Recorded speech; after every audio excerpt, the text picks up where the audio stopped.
Estimadas amigas y amigos del blog El Santo Nombre, en el contexto de la tercera clase del curso de Filocalía 2020, en el cual durante el mes de febrero nos dedicamos a leer y a estudiar un poco a Casiano el Romano, particularmente el discurso al obispo Castor sobre los 8 pensamientos viciosos. En ese contexto, vamos a abordar ahora un tema aparentemente desconectado del discurso específico de Casiano, pero que es importante para comprender cómo es posible trascender estos pensamientos, trascender la tendencia al pecado que aparece en nosotros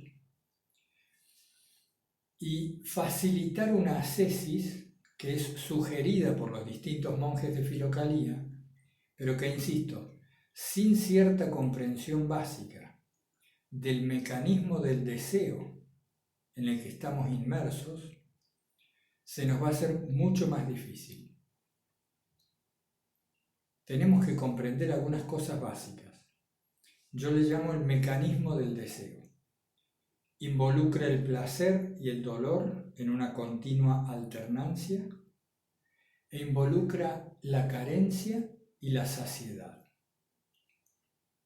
Porque cuando Casiano nos habla del espíritu de la fornicación, del tema de la continencia del estómago, de la ira, de la tristeza, o como en el caso de hoy del tema del amor al dinero, lo que está involucrado detrás de cada una de estas manifestaciones del alma humana es este mecanismo del deseo que quiero comentar con ustedes un poco, o al menos presentarles el punto de vista.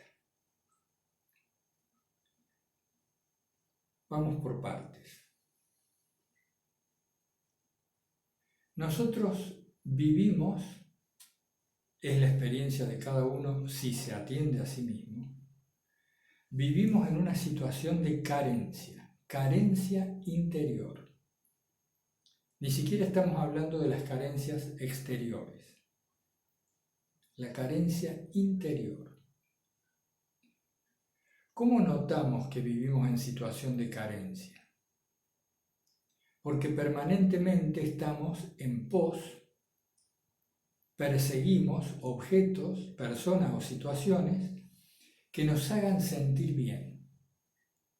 Nosotros necesitamos de ir hacia el exterior para sentir una sensación adecuada. Fíjense,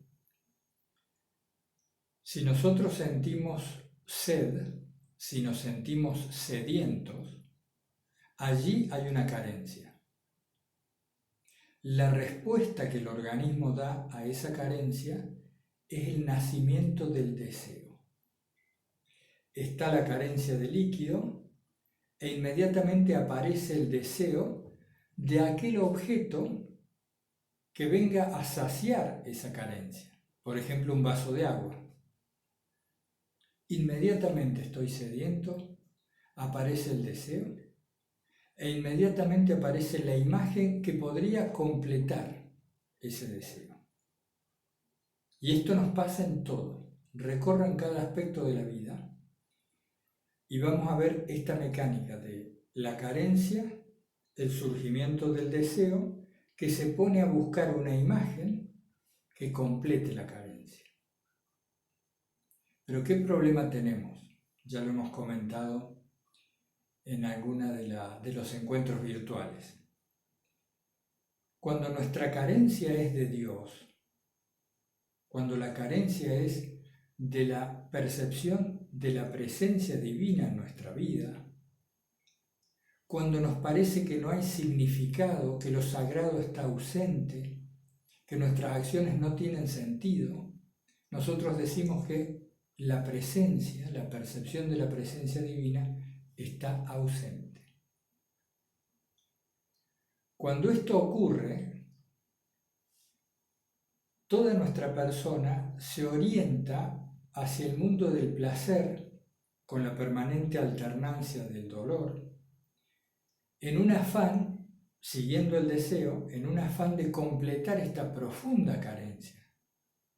Este sentirnos separados de Dios no se llena ni se completa con ninguna cosa del mundo.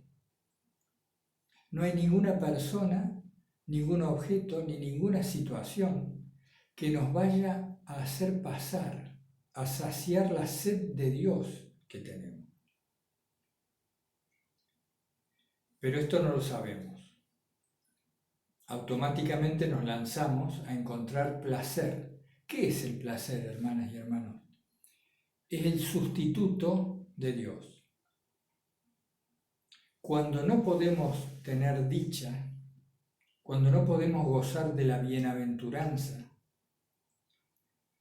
cuando no estamos felices, por usar una palabra más simple que se usa cotidianamente, nos volcamos a los sentidos del cuerpo en pos de sensaciones placenteras que vengan a anestesiar, a adormecer el profundo dolor que sentimos al creernos separados de Dios.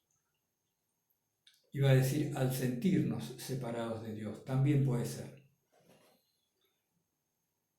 Si en mi cotidiano la fe no es el cimiento en el que me baso, y si esa fe junto a la oración no me conduce a una percepción más intensa o más suave de lo que nosotros llamamos la presencia de Dios, voy a vivir en un estado de carencia. Y así vive la sociedad entera. Y por eso vemos cada vez más elementos, más búsquedas, más inventos, más programas, más objetos, para ver si logramos anestesiar este dolor. Pero ¿qué sucede? Comprendamos la mecánica del placer y el dolor. Buscando el placer no hay fin. La búsqueda del placer es un camino infinito que no sacia nunca el alma del hombre. Porque precisamente el placer, además de ser corporal, el placer se alterna con el dolor necesariamente. No es que cuando tenemos un placer y después se nos viene un dolor, hemos tenido mala suerte o una desgracia. No. Al placer le sucede el dolor y al dolor le sucede el placer. Son dos caras de la misma moneda. Veámoslo despacio, que no se malentienda, porque no es que esté mal sentir placer. Es preciso comprender que van juntos. Esto admite grados y distintos niveles. Volvamos al ejemplo del agua, que es simple, de la sed y el agua. Sin el dolor de la sed no hubiera surgido el placer de beber el agua fresca. ¿Verdad? La luz necesita de la oscuridad y la oscuridad de la luz. ¿En qué sentido? En que podamos percibir una y otra. Nos manejamos en esos opuestos. Entonces, si para anestesiar el vacío interior, la sensación de sinsentido, la carencia de la presencia de lo sagrado en mi vida, yo me voy a los sentidos físicos, eso transitoriamente va a lograr su cometido. Transitoriamente voy a encontrar una persona que me complemente y que me haga sentir bien. Pero como la vida es movimiento permanente, como esa persona cambia, como yo cambio, como las necesidades de ambos cambian, al cabo de un tiempo esa relación ya no me sacia. Y lo que fue placer inicial ahora ha mutado, se ha transformado en dolor, en abandono, en decepción. Cuando sintiéndonos muy mal acudimos a la comida, como veíamos en la clase pasada con el tema de la continencia del estómago, la comida nos tranquiliza, el sabor de los alimentos, el paso de los alimentos por el tracto digestivo, la posterior sensación de saciedad, nos relaja, nos calma. Como esto aparentemente dio resultado, a la hora y media estamos comiendo otro poco. Y a las 3 horas picamos otra cosa. Finalmente esto termina en dolor, indigestiones, nos ponemos muy pesados o tenemos problemas hepáticos, etc. Son simplemente ejemplos burdos, simples de todos los días, pero que nos muestran una mecánica de péndulo infinita. No podemos basar nuestra vida, ni siquiera la espiritual, en esta mecánica. Tenemos que salirnos afuera de este mecanismo. La fe nos dice que solo Dios puede saciarnos, pero hace falta también, además de la fe, comprender que la verdadera carencia es la de significado, la del vínculo con lo sagrado, la de la percepción de la presencia. Entonces, no hay ningún inconveniente con el placer y el dolor que son parte de la vida y que sirven para avisarnos. El dolor nos avisa del daño que está sufriendo nuestro cuerpo, del daño que puede sufrir nuestro cuerpo. Y el placer nos está indicando que alguna acción ha sido adecuada. Entonces, yo cuando voy a comer, si le siento mal olor a la comida, me está advirtiendo, por ejemplo, de que no debo comerla. La saciedad o el dolor me advierten de que ya comí suficiente. Pero aquel aroma que me atrae me dice que esa comida es correcta, que está en buen estado, que es buena.